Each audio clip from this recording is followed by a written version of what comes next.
व्यक्ति, समाज में जितने भी लोग हैं या हम सभी लोग वास्तव में अपने सेहत को लेकर के उतने चिंतित नहीं हैं जितना होना चाहिए। इस चीज़ की कीमत हम नहीं समझ पा रहे हैं, और यह चीज़ की कीमत इसलिए नहीं समझ पा रहे हैं क्योंकि जब तक हम खोते नहीं हैं तब तक हमें उसका वैल्यू समझ में नहीं आता। जब तक हम किसी चीज़ को खोते नहीं हैं तब तक वैल्यू समझ में नहीं आता। इसलिए हम यही कहना चाहेंगे कि जैसे हमारा ये जो स्वास्थ्य है, आज हम जो कुछ भी कर रहे हैं, अगर हमारा स्वास्थ्य ही ठीक ना हो तो हम उस काम को कैसे कर पाएंगे। और आज भागम भाग की दौड़ में, इस भागम भाग की ज़िंदगी में हम सभी लोग अपने सेहत पर पैसा कमाने के लिए हम अपने सेहत पर उतना ध्यान नहीं दे पाते, या और बाद में चल करके उसी सेहत को पाने के लिए हम और आप अपना कमाया हुआ पूरा पैसा खर्च कर देते। लोग कर्ज में लेकर के अपने सेहत को बचाने के लिए, शरीर को बचाने के लिए सब कुछ लुटाने को तैयार हो जाते हैं। तो अब इस बात को समझना होगा कि आखिरकार हम क्या करें। हम पहले से सेहत को लेकर के थोड़ा अवेयर हों, जागरूक हों, या फिर बीमारी के बाद हम अपने पूरे मेहनत का, पूरी कमाई जो हमने बचत के रूप में रखी है या फिर नहीं भी रखी है, तो हम फिर अपने सेहत को बचाने के लिए सब कुछ खोने को तैयार हो जाते हैं। जबकि पहले के लोग ऐसा नहीं करते थे। अगर आप पुराने समय में आप जाएं तो आप ये पाएंगे कि पहले के लोग अपने खान पान पर अपने कमाई का 70% हिस्सा खर्च कर देते थे, जबकि अपने शान शौकत पे मात्र 30% ही खर्च किया करते थे। जबकि आज उसका अपोजिट हो चुका है। आज हम अपने स्टेटस को लेकर के, अपने दिखावे को लेकर के 70% पैसे खर्च कर देते हैं और अपने खान पान को कंप्रोमाइज़ करते चले जाते हैं। हम चाय, समोसा, बर्गर, डोसा पर अपने आप को निर्भर कर दे रहे हैं। कहीं कोई काम करने गया, जो कुछ मिल गया उसी से काम चला दिया। तो ये बात बहुत विचारणीय है। अब ये विचार करना है कि आप स्वास्थ्य की ओर जा रहे हैं या बीमारी की ओर जा रहे हैं। अब अगर हम लोग इस चीज़ पर विचार करेंगे तो अपने लिए भी और समाज की समस्याओं पर भी चिंतन करेंगे। आज अगर हेल्थ सेक्टर को देखा जाए तो एक तो वो हो गया जो हम जब ध्यान नहीं देते तो हम बीमारी की ओर चले जाते हैं, और अगर हम अपने सेहत पर ध्यान देते हैं तो हम चिंता करते हैं, बचाव के विषय में विचार करते हैं। हम जागरूक होते हैं अपने सेहत को बचाने के प्रति। तो आपको हमेशा यही लोग सलाह देंगे कि हम बीमारियों से बचे रहें, हम प्रिवेंशन पे ध्यान दें। ये इस पर विचार करने की आवश्यकता है। और आप भी मुझे चैट के थ्रू माध्यम से ये बताएं कि आखिरकार आपके क्या विचार हैं, आप क्या चाहते हैं, प्रिवेंशन यानी बचाव या बीमार होने के बाद दवा। मोस्टली सभी लोग इस बात को समझते हैं कि बीमारी बहुत खतरनाक है, उससे पूरा परिवार अस्त व्यस्त हो जाता है। रीज़न क्या है कि एक ही व्यक्ति नहीं बीमार होता, बल्कि उससे संबंधित जितने भी लोग होते हैं सब उससे प्रभावित होते हैं। अगर एक व्यक्ति बीमार होता है तो एक व्यक्ति उसको केयर टेकिंग के लिए रहना होगा। अगर एक व्यक्ति बीमार होता है तो कुछ लोग पैसे को लेकर के तंगी होते हैं, वो डिस्टर्ब होते हैं, तो अपना काम काज भी प्रभावित होता है, अपना आमदनी भी प्रभावित होती है, और स्वास्थ्य तो गया ही गया। तो आज हम जानेंगे कि आखिरकार हम बीमारी क्या है और इससे हम लोग क्या करें कि बचाव हो सके उससे। तो बीमारी के विषय में हम आपको ये बताना चाहेंगे कि बेसिकली हम सबके नज़र में जितनी भी बीमारियां होती हैं उसको दो तरीके से समझा जा सकता है। ये एक वो बीमारी है जो समय समय के साथ होती है और समय के साथ वो समाप्त हो जाती है, चाहे वो बैक्टीरिया हो, चाहे वायरस हो, या फिर फंगस की बीमारियां हों। तो बैक्टीरियल बीमारी, वायरल बीमारी और फंगस की बीमारी जो होती है ये समय के साथ आती है और धीरे धीरे समय के साथ चली जाती है। वो कुछ दवाइयों के द्वारा, कुछ अपने किसी भी कारणों से उसका लंबा समय हमारे जीवन के साथ जुड़ाव नहीं रहता है। जैसे बुखार हो गया, खांसी हो गया, हेपेटाइटिस हो गया, चेचक हो गया, कालारा, पोलियो, खसरा, ये सब संक्रमण वाली बीमारियां, ये सभी ऐसी बीमारियां हैं जो कुछ समय के बाद में समाप्त हो जाती हैं। जबकि दूसरी तरह की बीमारी वो होती है जो हमारे जीवन से जुड़ जाती है, यानी जब तक जीवन तब तक बीमारी, या जीवन के साथ जुड़ गई बीमारी। तो ऐसी बीमारियों को लाइफ स्टाइल डिजीज के नाम से जानते हैं। वो चाहे हार्ट की प्रॉब्लम हो, डायबिटीज हो, कैंसर हो, आर्थराइटिस हो, गठिया हो, अस्थमा हो, या नपुंसकता हो, बांझपन हो, ब्लड प्रेशर हो, ये कहीं ना कहीं हमारे लाइफ स्टाइल से उत्पन्न होने वाली बीमारियां हैं। ये हमारे जीवन चक्र से, हमारे दिनचर्या से, हमारे रहन सहन से, हमारे खान पान के कारण से ये बीमारियां हुई हैं। अब आप सोचिए कि ये वो बीमारी है जो समय के साथ या वायरस से, फंगस से, या फिर बैक्टीरिया से हुई, और दूसरी वो है जो हमारे जीवन चक्र से हुई, हमारे दिनचर्या से हुई। तो आखिरकार जब दिनचर्या से, हमारे रहन सहन से, हमारे खान पान से जो बीमारी हो रही है, उसको हम कैसे सही कर सकते हैं? तो उसको हम और आप अपने खान पान, दिनचर्या, रहन सहन से ही सही कर सकते हैं, क्योंकि जिससे वो हुई है उसी से तो उसको दूर किया जा सकता है ना। बैक्टीरिया, तो भाई बैक्टीरिया हुआ, उसका दवाई आपने लिया, उसका एंटीबैक्टीरियल प्रोडक्ट्स लिया, आपको सही हो गया। एंटीवायरस चीज़ें लिया, सही हो गया। एंटी फंगस चीज़ें लिया, सही हो गया।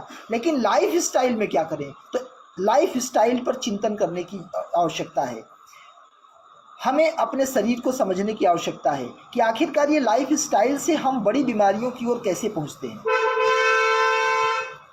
लाइफ स्टाइल वाली बीमारी बहुत महंगी भी है, और हमारे शरीर को दिन प्रतिदिन हमें उसका असर भी दिखता चला जाता है। तो हम आपको ये बताना चाह रहे हैं कि ये जो हमारी शरीर है, ये शरीर जो इतना बड़ा आपको दिख रहा है, इसके पीछे बहुत सारी चीज़ें हैं। इससे पीछे बहुत सारे ऑर्गन्स हैं, हमारे बहुत सारे अंग हैं। जैसे आँख है, कान है, नाक, मुंह, लीवर, गुर्दा, फेफड़ा, आंत, ब्रेन, स्किन। हमारे शरीर में बहुत सारे अंग हैं जो अलग अलग काम करते हैं, जिसे हम ऑर्गन सिस्टम कहते हैं। जैसे आँख का काम है देखना, तो देखना क्या है? यह ऑर्गन सिस्टम है। ऑर्गन क्या है? आँख।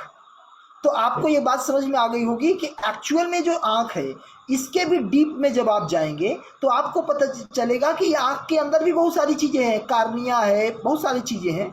तो आप देखेंगे ये भी, इसके पीछे भी बहुत सारी चीज़ें हैं, और उसके पीछे भी बहुत सारी चीज़ें हैं। उसको हम सेल्स कहते हैं। यानी हमारे शरीर की जो सबसे छोटी इकाई होती है उसको हम कोशिका कहते हैं, सेल्स कहते हैं। यही कोशिकाएं विकसित होकर के टिश्यूज का निर्माण करती हैं, और यही टिश्यूज विकसित होकर के ऑर्गन्स का निर्माण करते हैं, और ऑर्गन्स विकसित होकर के ऑर्गन सिस्टम डेवलप करते हैं। जैसे बहुतों को आपने देखा होगा, अंग तो है, जैसे किडनी है लेकिन एक किडनी काम नहीं कर रही, या आँख है लेकिन दिखाई नहीं दे रहा है, या कोई अंग है लेकिन वह काम नहीं कर रहा है, तो उसको ऑर्गन सिस्टम यानी सिस्टम डेवलप नहीं हो पाया। सेम ऐसे ही समझना है कि हमारा ये जो पूरा शरीर है, ये बहुत सारी छोटी छोटी कोशिकाओं से मिलकर के बना होता है, और ये कोशिकाएं अलग अलग प्रकार की होती हैं। जैसे ब्लड की कोशिका अलग है, बोन की कोशिका अलग है, मसल्स की कोशिका अलग है, स्किन की कोशिका अलग है, सभी अंगों की अलग अलग कोशिकाएं होती हैं। ये कोशिकाएं जब स्वस्थ और अच्छी होती हैं तो हमारा शरीर स्वस्थ रहता है, और जब ये कोशिकाएं डैमेज होने लगती हैं, डेड होने लगती हैं, तो हमको आपको बीमारी होने लगती है। ये आप सभी जानते हैं। और कोशिका की अगर बात करें तो कोशिका भी एक अपने आप में पूर्ण होती है, कंप्लीट होती है। उसके अंदर बहुत सारे तत्व होते हैं जो कंप्लीट बनाते हैं कोशिका को। इसीलिए कोशिका को एक यूनिट कहा जाता है। यानी बहुत सारे जितना भी फंक्शन बॉडी में होता है, वो सारे फंक्शन कोशिका के अंदर भी होता है। बस अंतर क्या है कि शरीर इतना बड़ा आपको दिख रहा है, कोशिका बहुत सूक्ष्म होती है। तो ये जो कोशिकाएं होती हैं, ये जब इन पर अटैक होता है फ्री रेडिकल्स का, यानी मुक्त मूलक का, तो ये कोशिकाएं डैमेज हो जाती हैं, खराब हो जाती हैं, और यही खराब कोशिकाएं हमको आपको बीमार करती हैं। अब आपके समझ में आएगा ये फ्री रेडिकल्स क्या है। ये फ्री रेडिकल्स क्या है, तो इस चीज़ को समझने के लिए हम आपको ये बताएंगे कि देखो, जो चीज़ें हम शरीर के अंदर भेजते हैं, जो चीज़ें हम इनपुट करते हैं, उसमें अगर सब कुछ सही है, यानी सब कुछ नेचुरल है, सब कुछ शुद्ध है, तो हमारे शरीर के सभी कोशिकाएं शुद्ध और प्राकृतिक रूप से विकसित होंगी। अगर उसमें कुछ अशुद्धता होगी तो उसका शरीर के कोशिकाओं पे प्रभाव भी पड़ेगा। सेम ऐसे ही ये जो हमारे शरीर के अंदर जो कुछ भी जा रहा है, वो चाहे भोजन हो, पानी हो, हवा हो, जो भी शरीर में हम भेज रहे हैं। अब इसको डीप में जाएंगे तो भोजन में बहुत सारे तत्व हो गए ना। जैसे चावल आपने खाया तो उसमें कार्बोहाइड्रेट भी मिला, फाइबर भी मिला, अलग अलग तत्व मिलते हैं ना। चावल, दाल, रोटी, सब्जी, फल फूल, दूध, अचार, चीनी, जो कुछ आप खाते पीते हैं, उन सभी में अलग अलग तत्व हैं। वो सभी तत्व हमारे शरीर में जा रहे हैं। तो कुछ शुद्ध हैं, कुछ अशुद्ध हैं, कुछ में जो सब्जियां हम ले रहे हैं उसमें सब्जियों पे बहुत सारी दवाइयों का छिड़काव है, बहुत सारे एंटीसाइड है, पेस्टिसाइड है, प्रिजर्वेटिव्स डाले गए हैं। तो वो केमिकल युक्त चीज़ें हैं। और हमारा शरीर प्रकृति ने बनाया है, नेचुरली हमारे शरीर का विकास हुआ है। तो नेचुरली हमारा शरीर विकसित होता है, केमिकल से हमारा शरीर नहीं बना है। इसलिए हमारे शरीर को प्राकृतिक चीज़ें अवशोषित हमारा शरीर कर लेता है। अप्राकृतिक चीज़ें या केमिकल वाली चीज़ें हमारा शरीर रिजेक्ट करता है, उस पर रिएक्शन करता है। इस कारण हमको आपको उसका प्रभाव देखने को मिलता है। यानी जितने भी केमिकल युक्त चीज़ें हमारे शरीर को जाती हैं, जितने भी केमिकल युक्त चीज़ें हमारे शरीर को जब अंदर पहुंचती हैं, तो उसका साइड इफेक्ट होता है, एक साइड इफेक्ट होता है। जैसे मान लीजिए पानी है, तो पानी भी एक केमिकल कंपोजिशन है। हाइड्रोजन का 2 एटम और ऑक्सीजन का 1 एटम, जब ये दोनों आपस में मिलता है तो बनता है पानी, जिसे हम H2O बोलते हैं। अब H2O बनाने का 2 तरीका। एक तो तरीका है नेचुरल तरीका। नेचुरल तरीका क्या होता है कि समुद्र में पानी गर्म होता है, समुद्र का पानी गर्म होता है, भाप बनता है, ऊपर उड़ जाता है, संघनन की प्रक्रिया होती है, 3-4 महीने लगता है, और उसके बाद धीरे धीरे ठंडा हो जाता है। ठंडा होकर के पहाड़ों से बहता जाता है, पहाड़ों से लड़ता है, और फिर आगे नहीं बढ़ पाता, पूरा पानी धीरे धीरे जहाँ जहाँ भी बादल होते हैं नीचे उड़ेल देता है। इसको बोलते हैं बरसात का पानी, यानी नेचुरल वाटर। लेकिन अगर इसे केमिकल वाटर बनाना हो तो हाइड्रोजन बम ब्लास्ट करते हैं, आसमान में ऑक्सीजन के साथ मिलता है और फिर पानी बरसता है, या उसे कृत्रिम वर्षा भी बोलते हैं। यानी नेचुरल वर्षा नहीं हुई, प्राकृतिक वर्षा नहीं हुई, अप्राकृतिक वर्षा कराया गया जबरदस्ती। उसको बनाने में कितना समय लगा? जल्दी लगा। वो कुछ ही दिनों में, 1-2-3 दिनों में आपको बरसात हो जाती है, लेकिन उसके साइड इफेक्ट्स होते हैं। सेम ऐसे ही जो केमिकल कंपोजिशंस मेडिसिन हमारे शरीर में जाती हैं, तो उसका भी हमारे शरीर पे फर्क पड़ता है। और जो नेचुरल चीज़ें जाती हैं, उसका प्राकृतिक चीज़ें होने की वजह से हमारा शरीर उसे स्वीकार कर लेता है और प्राकृतिक चीज़ों को रिजेक्ट कर देता है। तो पहला कारण है कि जो कुछ हम खा रहे हैं, चाहे सब्जी हो, फल हो, फूल हो, अचार हो, जो भी कुछ आप लेते हैं, उन सब में इतना पेस्टिसाइड, प्रिजर्वेटिव्स डाले जा रहे हैं, उसका प्रभाव पड़ रहा है। दूसरा, ये वातावरण इतना प्रदूषित हो चुका है। देखिए, गाड़ी मोटर बढ़ती जा रही है और पेड़ पौधे कटते जा रहे हैं, तो प्रदूषण तो बढ़ेगा ही बढ़ेगा भाई। तो उसका भी असर हमारे शरीर पे आ रहा है, यानी प्रदूषण के कारण से अगला, जो कुछ हम प्रिजर्वेटिव फूड्स लेते हैं, जैसे आज का आपने ताज़ा रोटी आपको खाना हो तो आप खाते हैं, अगले दिन उसी रोटी को अगले दिन खाना हो तो आप कहते हैं नहीं खाएंगे, ये बासी हो गया, ये एक दिन बाद का है। लेकिन वही आप देखिए कि अगर ब्रेड, उसी को अंग्रेजी में ब्रेड बोलते हैं, अब ब्रेड बाजार में आया, वो 7 दिन तक हम खाते हैं, 6 दिन तक खाते हैं, तो आखिरकार वो 6 दिन तक क्यों अच्छा है? क्योंकि उसमें कुछ ऐसे केमिकल प्रिजर्वेटिव्स डाले गए जो उसको 6 दिन तक खराब होने नहीं देते, यानी देखने में वो खराब नहीं होता। जो कि रोटी आप अपने यहाँ खा लेते हैं, एक ही दिन का खाते हैं, दूसरे दिन आप नहीं खाते हैं। तो समझना इसी बात को है कि ये सारे केमिकल कंपोजिशंस और जो हम गैजेट्स यूज करते हैं, रेडिएशंस का प्रभाव हम सबके शरीर पे पड़ता है।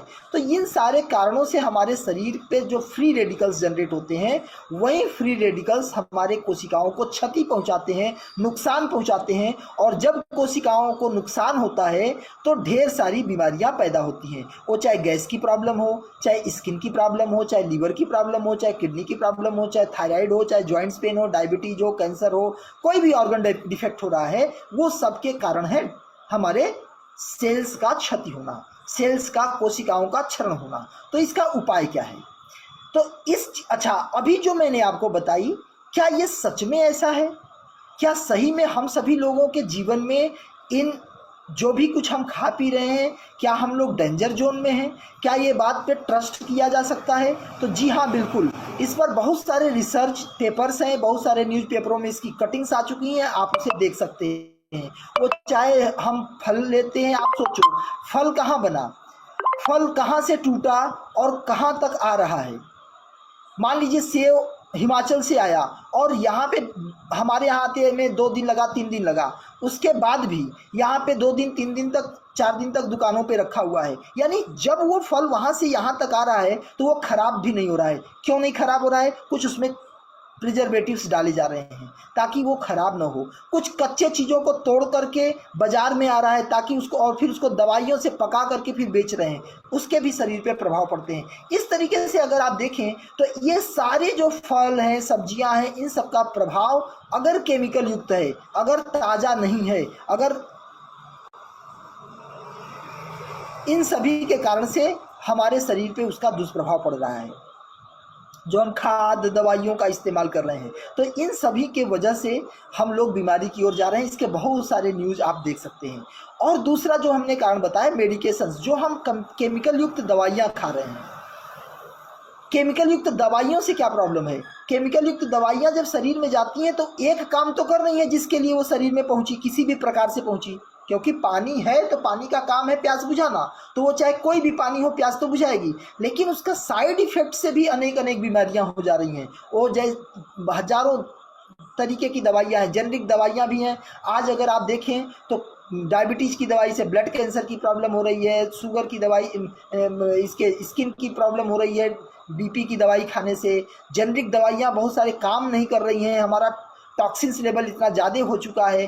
तो कहने का मेरा मतलब है, इन दवाइयों से भी हम सभी को बहुत सारी बीमारियां हो रही हैं। इसीलिए हमारा कहना ये है कि जब जब हम सभी लोग मेडिकल वाली चीज़ें, मेडिसिन्स इमरजेंसी में ही लें। ये अंग्रेजी दवाइयाँ इमरजेंसी के लिए ही बनी हुई हैं, ये शरीर को निरोग होने के लिए नहीं बनी है। इसीलिए कहा है आयुर्वेद के सिद्धांत में कि स्वस्थस्य स्वास्थ्य रक्षणम आतुरस्य विकारम प्रशंस। पहले हम लोग स्वस्थ व्यक्ति के स्वास्थ्य की चिंता करें, और स्वस्थ व्यक्ति होगा तो उसकी दवा कराना तो जरूरी ही है। लेकिन सबसे पहले है कि देश को स्वस्थ बनाया जाए, और देश को स्वस्थ बनाने के लिए हम लोग काम करते हैं। ये सारे बीमारियां, प्रदूषण से भी बहुत सारी बीमारियां हो रही हैं। ये सारे न्यूज़ आप लोगों ने हर जगह कहीं न कहीं कटिंग्स आप लोगों ने देखा होगा, पाया होगा, पढ़ा होगा। चाहे आज के डेट में 17% लोगों की किडनी डैमेज हो चुकी है। अब चूंकि हमारी 2 किडनियां होती हैं तो एहसास ही नहीं होता है, जब एक एकदम खराब हो जाती है तब हमें पता चलता है।